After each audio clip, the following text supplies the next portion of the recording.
Okey, permasalahan sidang akhbar baru-baru ni, sidang media rasmi terakhir Ketua Polis Negara, tentang beliau mengatakan permasalahan yang dia hadapi berkaitan campur tangan Menteri Dalam Negeri. Bolehkah Menteri Dalam Negeri campur tangan kerana dia menteri? Macam Hamzah Zainuddin kata baru-baru ni lah, saya pengurusi SPP, saya lagi, kuasa saya lebih besar.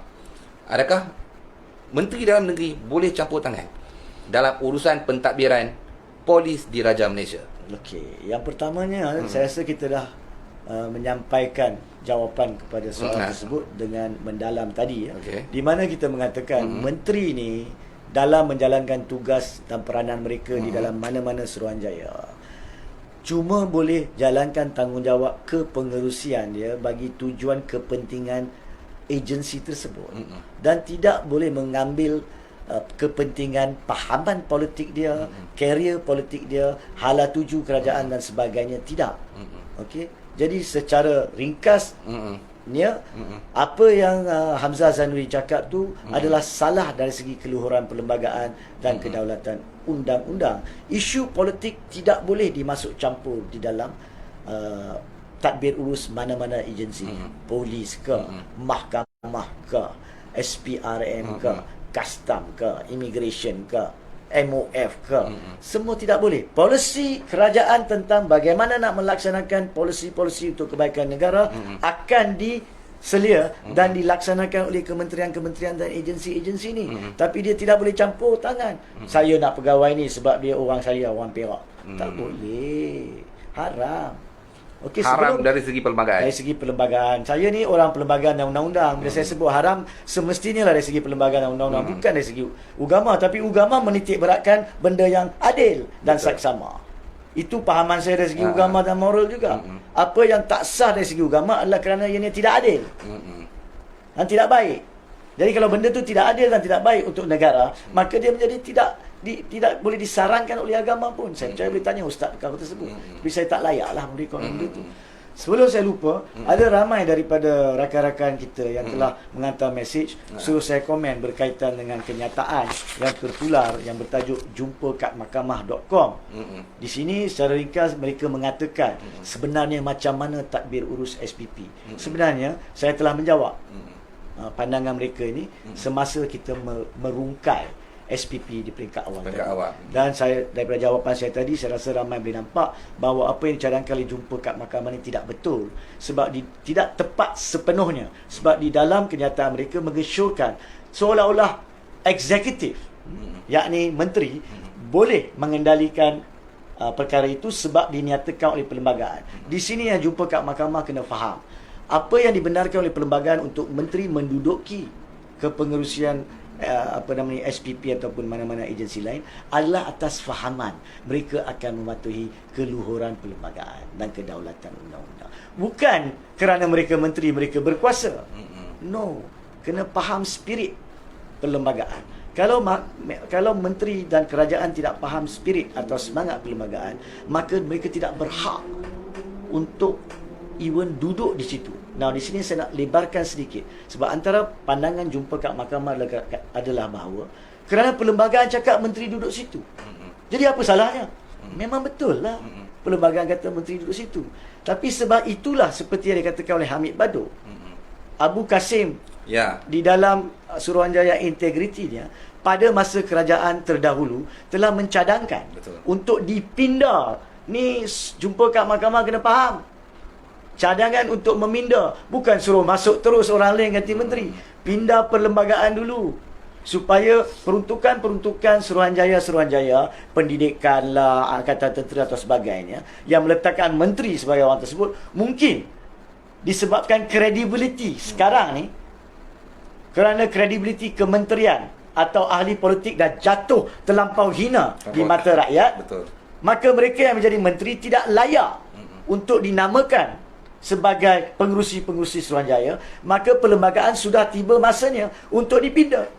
Itu maksud Hamid Badu yang mereka katakan, yang dikatakan maksud Abu Kasim beri cadangan. Tapi sebelum cadangan itu dapat dilaksanakan, kerajaan telah dijatuhkan. Bila kerajaan telah dijatuhkan, kerajaan baru pun tidak mengambil pot perkara tersebut. Sedangkan mereka meletakkan menteri-menteri yang telah melanggar semangat perlembagaan, semangat pilihan raya sebagai menteri.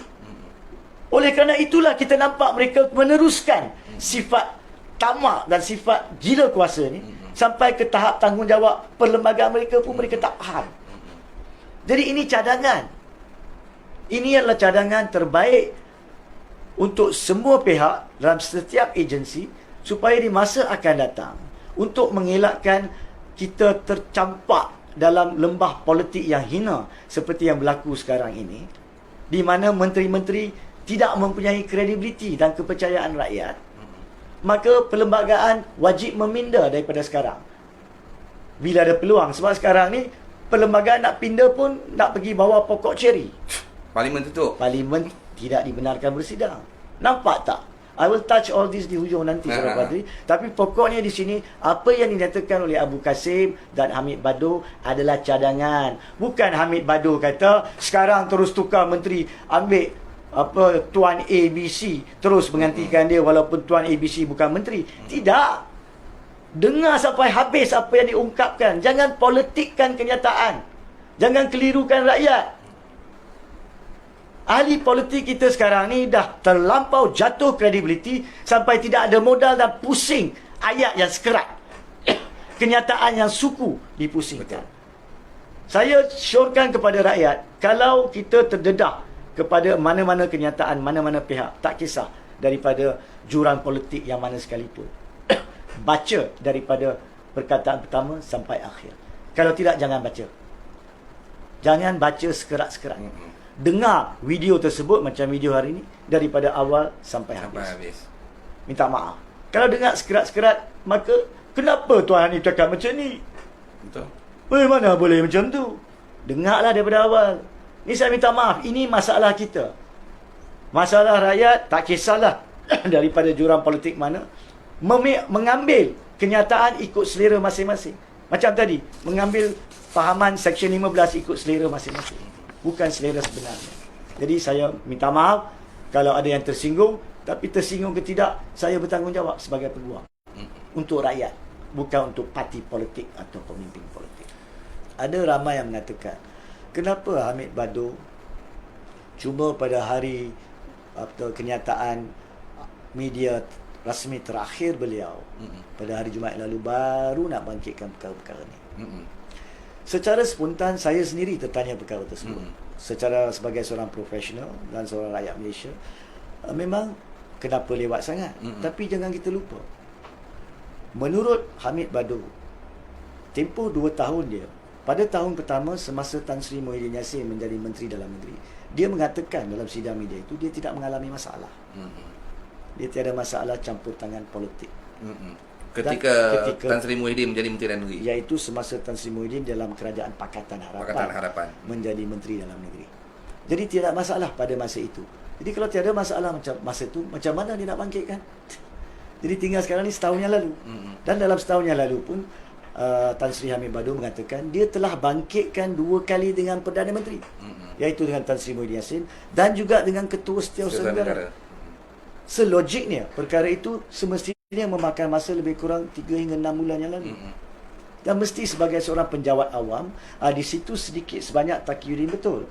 Pada masa itu Hamid Badu telah menggunakan saluran yang betul. Tapi bila saluran yang digunakan tidak berfungsi, Perdana Menteri 2 kali dirujuk. Tapi seperti Hamid Badu mengatakan, dia mengangkat tangan seperti ini dalam kenyataan dia.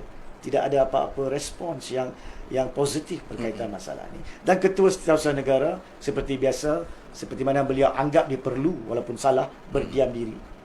Jadi apa yang dia nak buat? Takkan benda ini tidak boleh didedahkan supaya perkara ini tidak berlaku selepas ini. Jadi kita kena lihat latar belakang keadaan. Jangan mengatakan kenapa pada hari akhir baru dibangkitkan. Sebab dia dah usaha bangkitkan mengikut saluran yang betul sebelum ini. Dan sebelum daripada itu tiada masalah untuk 1 tahun.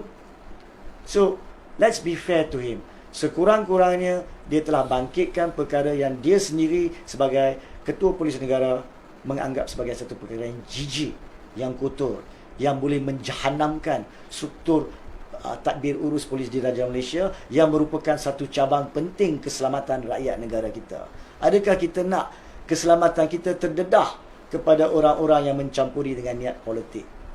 Adakah kita nak perkara macam tu? Korang-korang tak terdedah. Dan kita harapkan sekiranya lah, walaupun saya telah sarankan untuk dilanjutkan, tidak dilanjutkan. Kita harap Ketua Polis Negara baru dapat teruskan perkara ini, dan dengan adanya pegawai-pegawai yang integriti lain seperti yang disebut oleh Hamid Bado, disebut nama Zambri 2 kali, dan disebut juga nama Ayub Khan, dan ada pegawai-pegawai lain akan teruskan melawan perkara yang salah dalam sistem Polis Diraja Malaysia, dan kami di luar akan sentiasa menyokong benda yang betul, insya-Allah.